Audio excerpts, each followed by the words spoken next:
Well, what we were doing this morning is waiting for what we understood would be a large demonstration in Aleppo, a town which has been relatively quiet up until now in terms of anti-government demonstrations.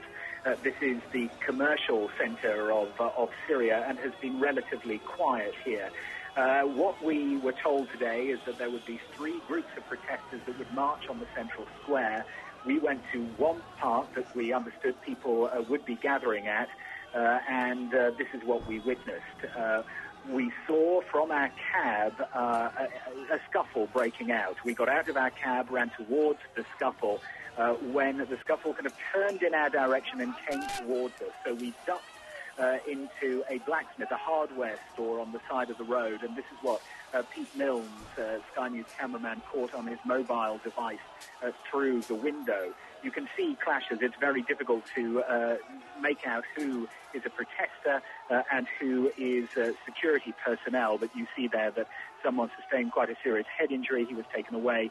We're not sure what condition he is in. So it is a confused picture, but I can tell you that after that incident happened, we walked towards the central square and were told by several people that the 50 or so demonstrators who had walked down the street, who were at the centre of that scuffle, had been arrested or had melted into the crowd, and then they were replaced by large pro-government demonstrations. And one of those rallies has just gone outside our hotel, and we witnessed that. So it is fair to say that this was a small number of protesters caught up in this scuffle.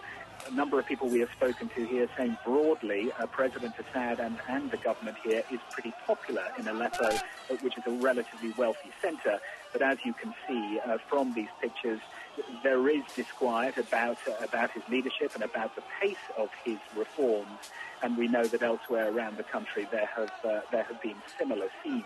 But again, it has to be said, not everyone is against the government here. It does have support, especially among the middle class and the mercantile class.